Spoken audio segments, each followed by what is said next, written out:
This camera's shite on this laptop. No, mate, that's just your face. Well, there's that as well. Doesn't help.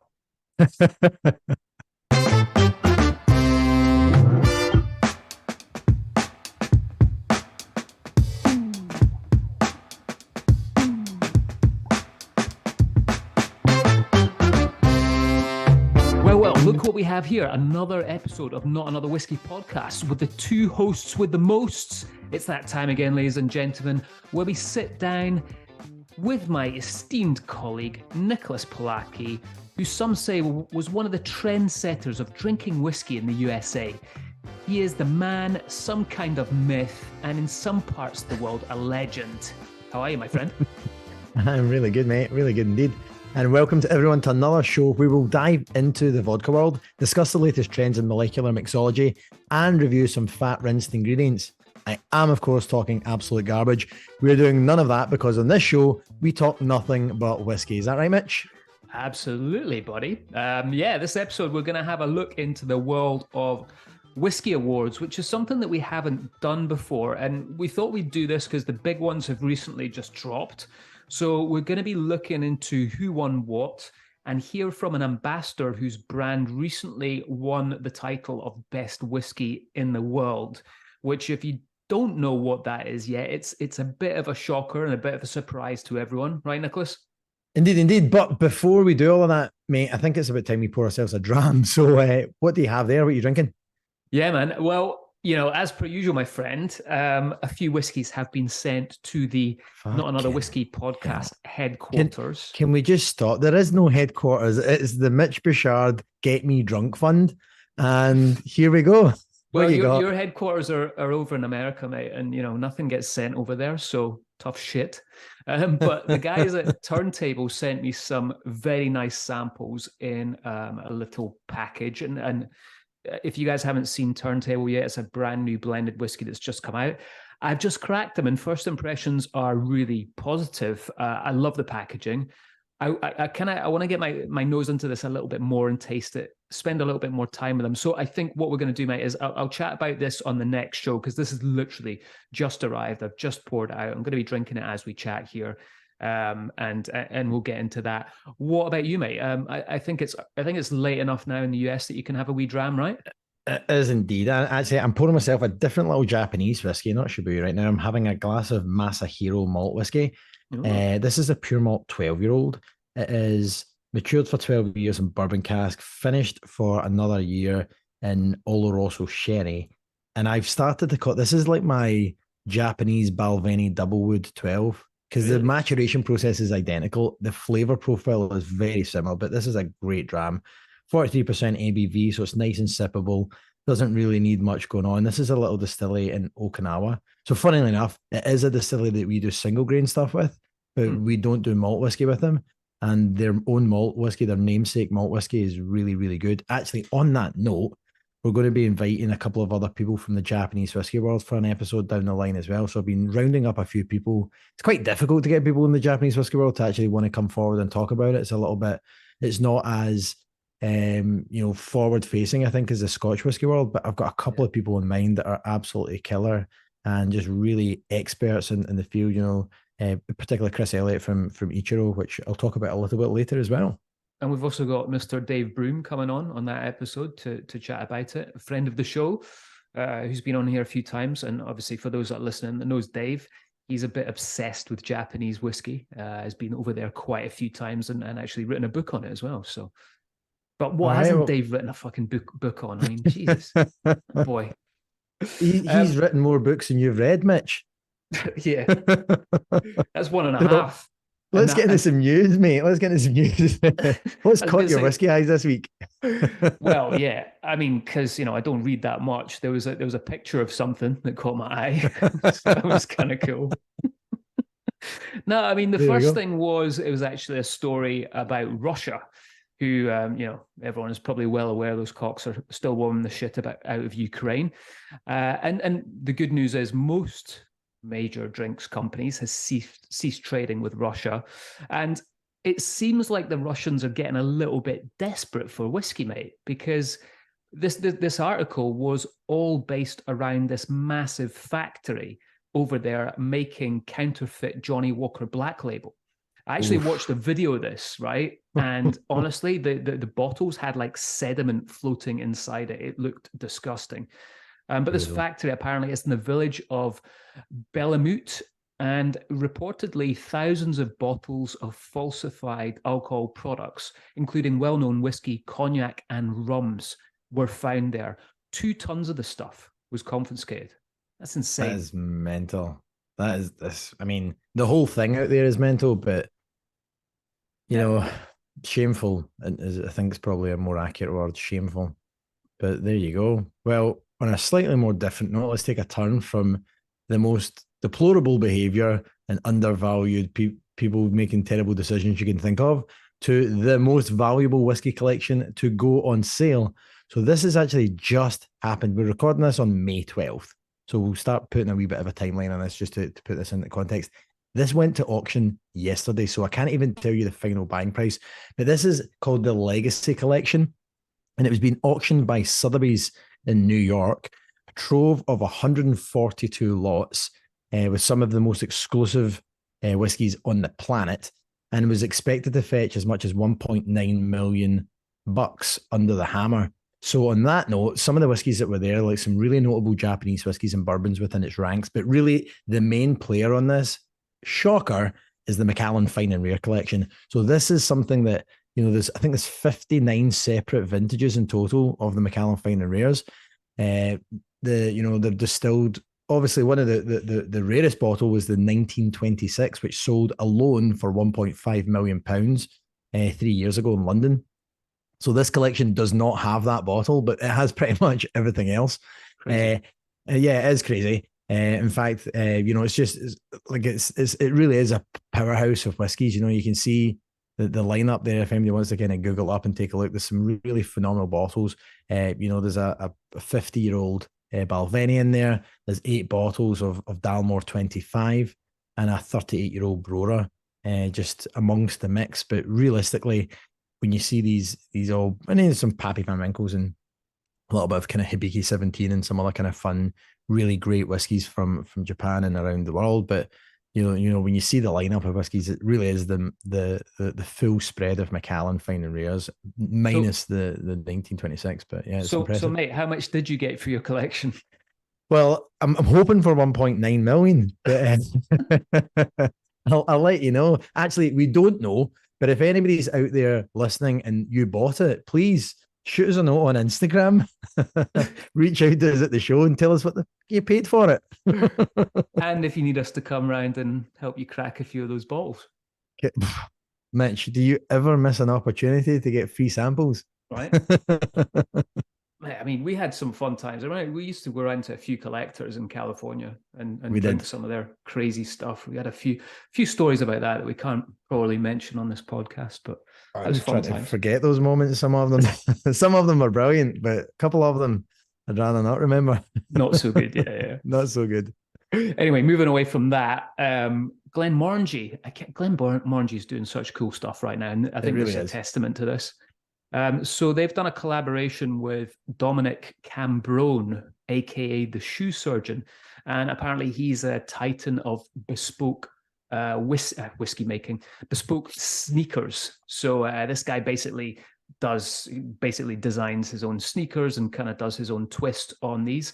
So Glenmorangie have done a limited whiskey-inspired high-top sneaker with him. I love these. We'll put the link in this. They look really cool, but we'll put the link below so you guys can see them.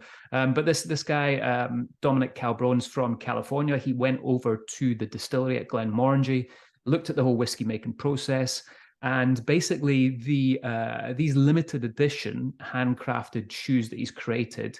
It talks about, this is from Glenmorangie here, embodies the original playful elegance and bold use of color, while paying homage to the distillery with barley textured suede, copper detailing, and gold-plated signet lace tags.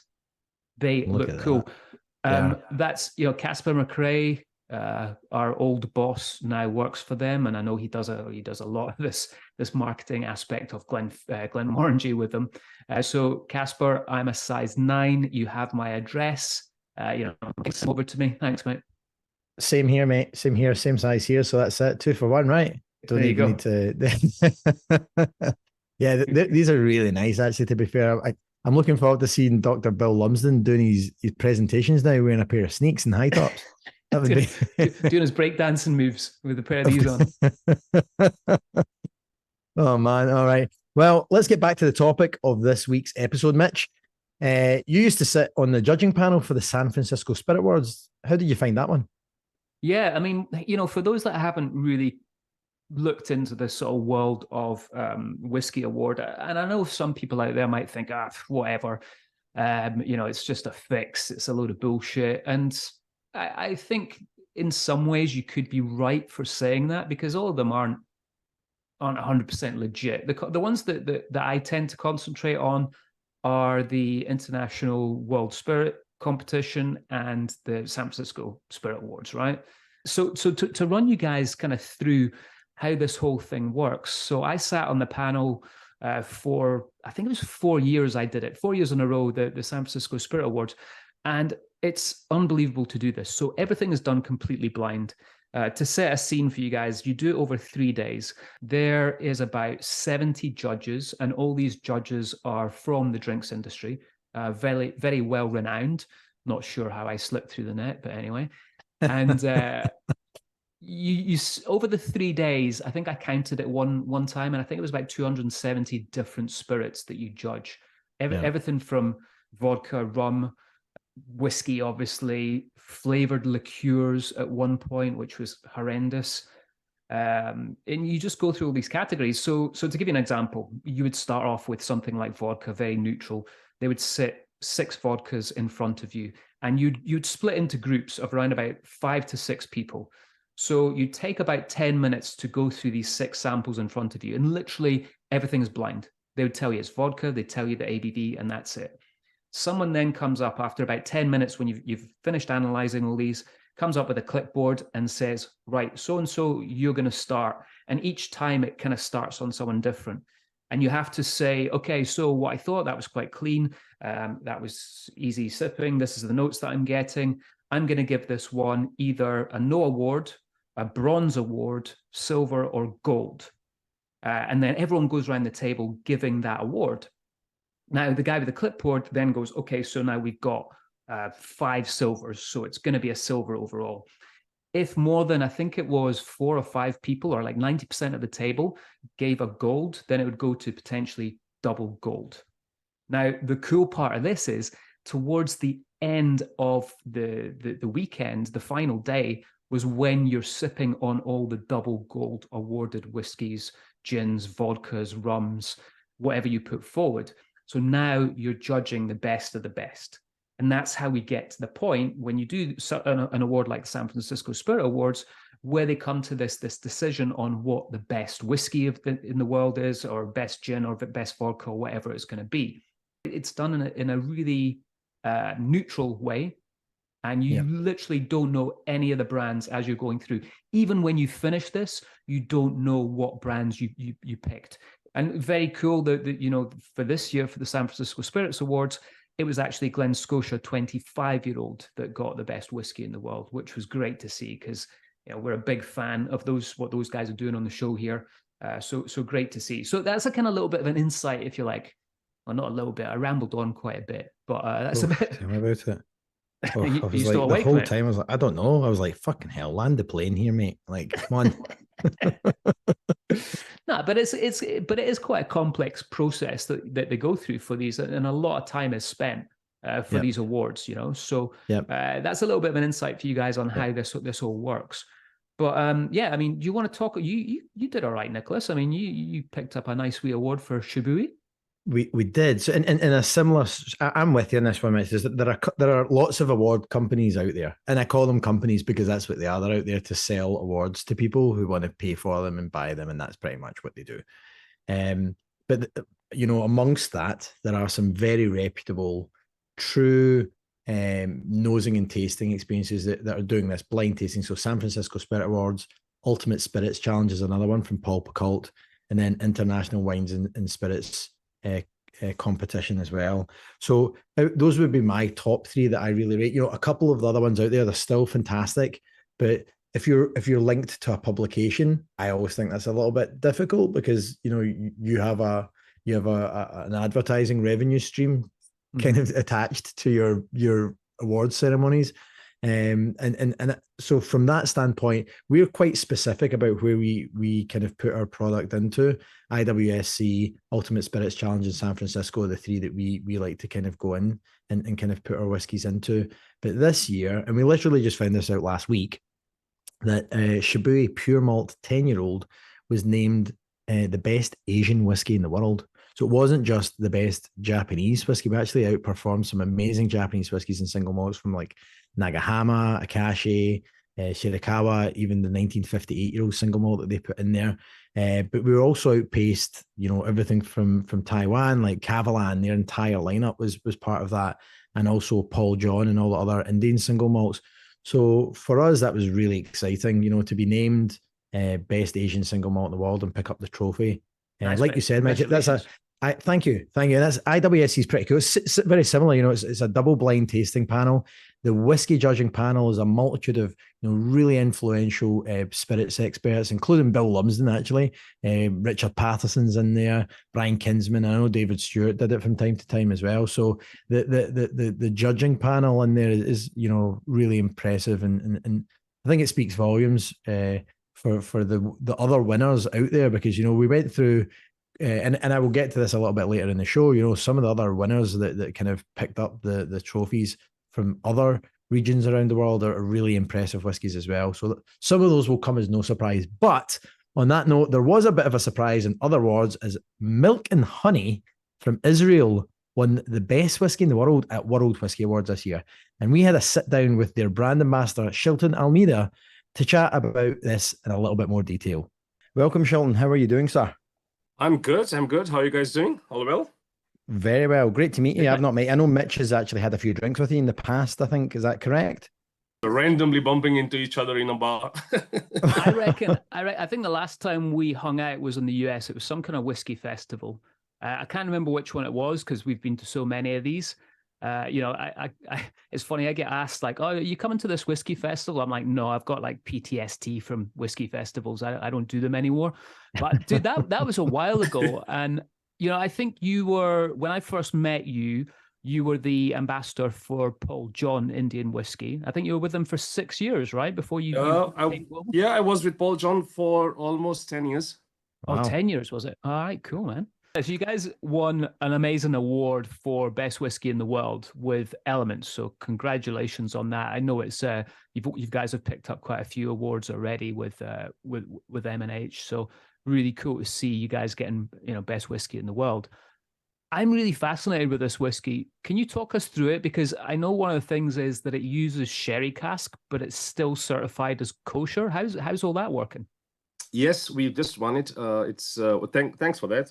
It's the Element Sherry winning. I think every distillery winning an award as a best single malt in the world is a dream for everyone. We had that dream, but coming it in only 3 hours being in the market is like, we were surprised when it came up as well. I never saw that coming, but very happy. The team is super proud about it. Yep. Element Sherry, it's one of the core range, which is also a plus point because you want something from your core range to win. It's at 46% ABV. We get it. I mean, well, all of our whiskeys are kosher certified, and it is not easy to do a sherry cask matured whiskey because there's no kosher sherry in the world.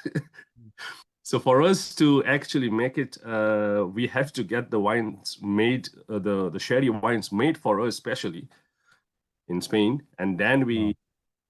The casks are made for us, so it is a kosher sherry. So the casks are seasoned in Spain, and then we bring it over for us. Just done like any other kosher wine, but as just like any other sad story of a kosher wine, it is all gone down, and none of it has been bottled. Wow! So you actually have like a rabbi in Spain. Yeah. Kosher certified. That's so you're actually creating that, just the seasoning wines themselves. So that's quite a laborious, hands-on process to get from point A to point B then. when we had the range, in the portfolio, we have the classic, we have a sherry, we have a peated expression, and a red wine. The whole idea of this 4 was to give a dram to everyone. That anybody comes to you, there is a dram for everyone. That was the idea. And sherry being very famous today, there is a fan following. People love that style. We also wanted to do it, but at the same time, we have to keep in mind that we have kosher certified. We have to maintain the certification also. So only way to do that was to make your own sherry. Wow. Hey, let's chat a little bit about the Apex series, in particular the Dead Sea cask, talking about unusual experimentation with cask. Can you talk a little bit about that? Yep. The Apex series is our small batches that we have. It isn't 2 different styles, I will say. One is a different type of cask that we use and experiment with it. And the other one is different locations that we try to mature and see what's going to happen. One of that is we started off with the Dead Sea. We have got some more being matured, and on top of the Jerusalem mountains, there's some cask in the desert. There's come some cask in the Sea of Galilee. Yep. So the Dead Sea has been very popular in the range. It's one of our best seller as well. When we started off, we left the cask at the Dead Sea, and I keep saying this in every tasting that, guys, it is at the Dead Sea, not in the Dead Sea. On the beach that we tried to, we left about 20 casks, and we did not have a warehouse. So if you're experimenting, there's a hotel over there. We approached the hotel and we said, can we use a rooftop just to leave some cask over there and see? That's it. Wow.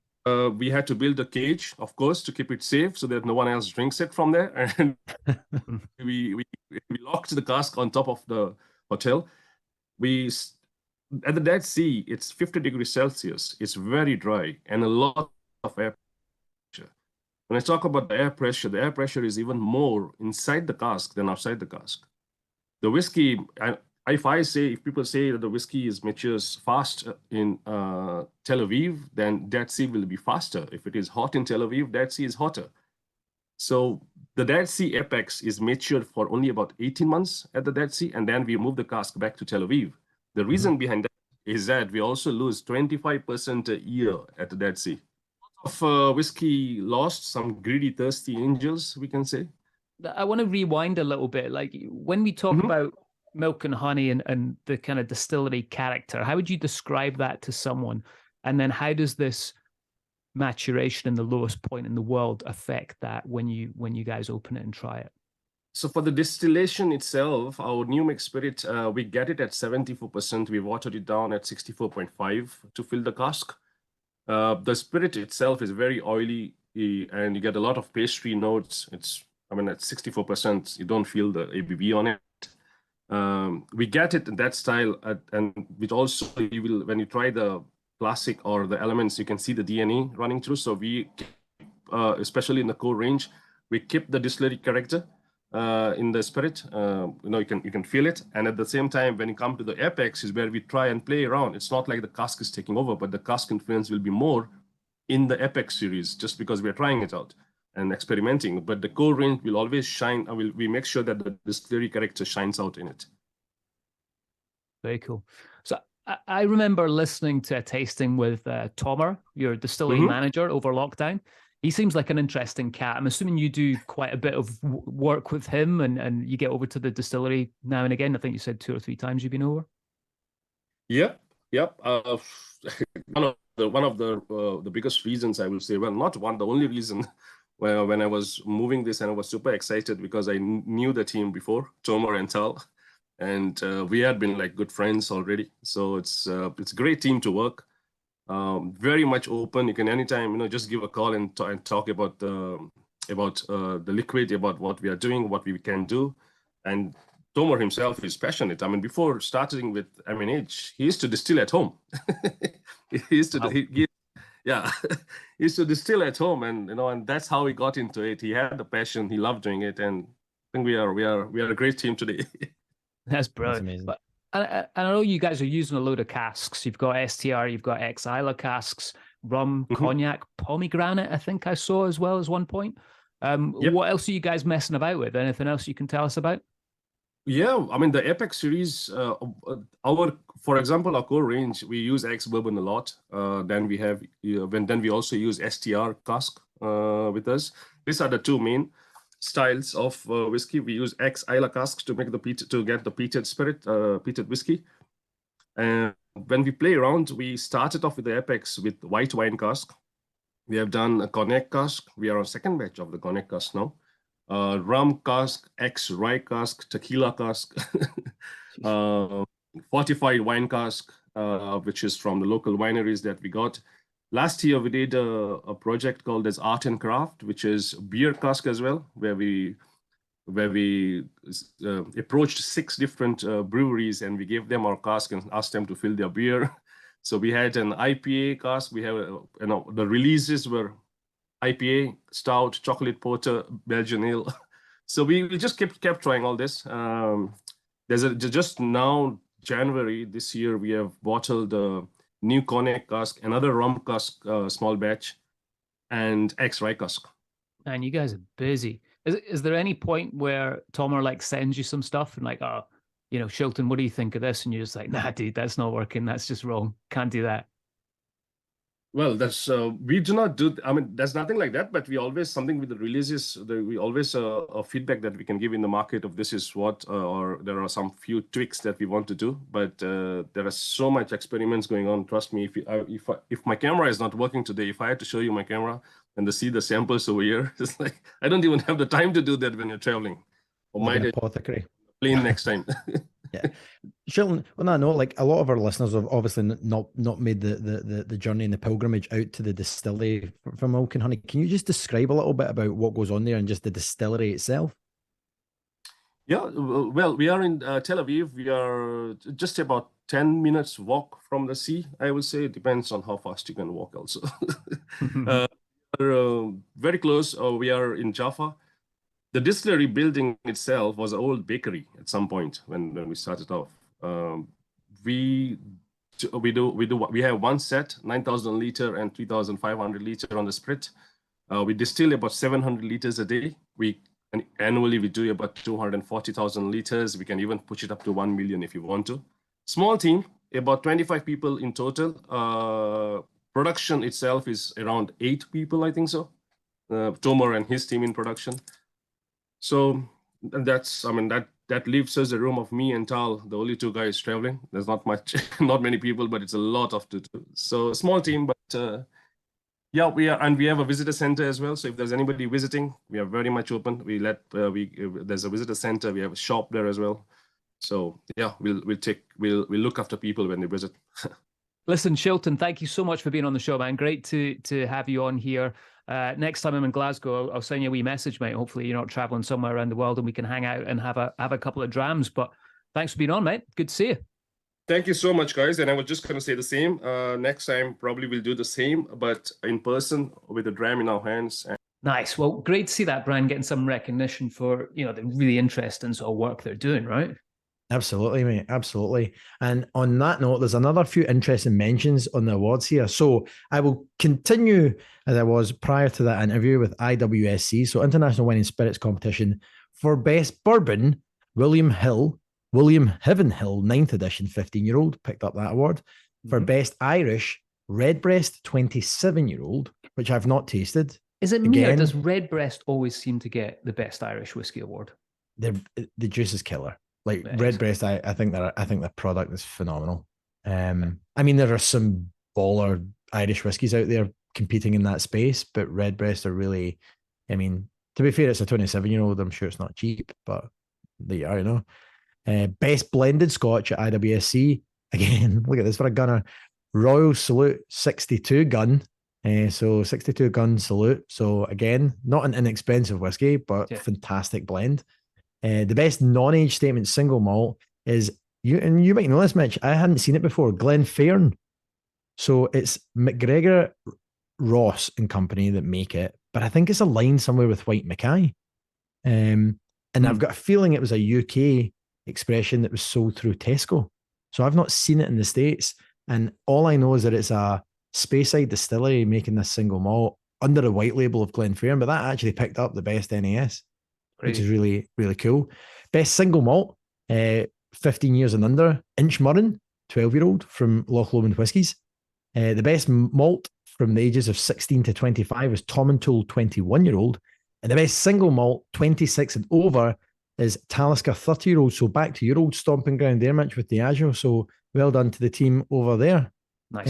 Mitch, do you want to run through some of the other ones from World Whisky Awards? Yeah, I mean, some of these ones. So best American whiskey. I've never tried this. I don't know, you might have come across this, Nicholas, but Side Gig whiskey from Storm King Distilling. Never seen it, heard it, but I'm actually going to go and hunt down and see if I can get a bottle of it. I think that's the interesting thing, right? When these awards come out and someone gets, whiskey gets this kind of award, it's very, very hard to find it all of a sudden, or the price goes up in a big way. Yeah. Best blended went to another American whiskey, which was Breckenridge Proof Blend. Nice. So well done to Jenny and the team there. That was very cool. Yeah. Best blended limited release, Ichiro Malton Grain Limited Edition.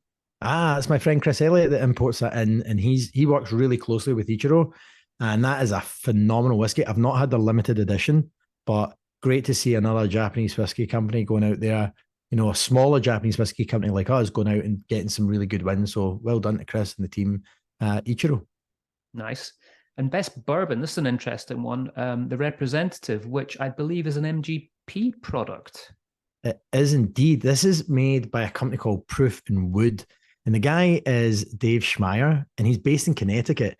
The company's called Proof and Wood because those are the only two things that he controls. He doesn't distill, so he can control the ABV and the type of oak that he's maturing in. But he's done some really cool stuff, specifically in that lineup. That beat out WL Weller CYPB. So, I mean, that's no mean feat to beat out Weller in the best bourbon category. Really cool stuff. Very nice, man. Well, I mean, that kind of rounds it off for kind of world whiskies and what's going on around the world for their awards, which is kind of cool to see. So we'll hold fire and wait for that guy or girl who bought that whiskey collection to get in contact with us, and hopefully we'll be drinking some of that this time next week. Absolutely. Well, actually, talking about next week. So right now I'm up in the middle of doing the NC 500. And I'm at one of the most northerly points in Scotland. And today I was with the guys at Eight Wars, which is the most northerly distillery on the mainland of Scotland. Sat down with them at the distillery, and we're going to be dropping that next week. So tune in, guys, for that one. It's a good one. We hear about one of the newest distilleries in Scotland right now. These guys have only been open for 6 months. It was unbelievable. I went into their warehouse and I'm like, wait a minute, is this all you've got? I feel like guys should have more, but they're such a small distillery. They're really producing a small amount. So it was great to be up there. So we're going to be dropping that episode next week. So tune in for that. As always, thank you for listening. Thank you to my co-host here, Mr. Nicholas Pawlacki. As always, Mitch, an absolute pleasure to join you, drink some whiskey and talk about all things whiskey. So as always, it's a goodbye from him and it's a goodbye from me.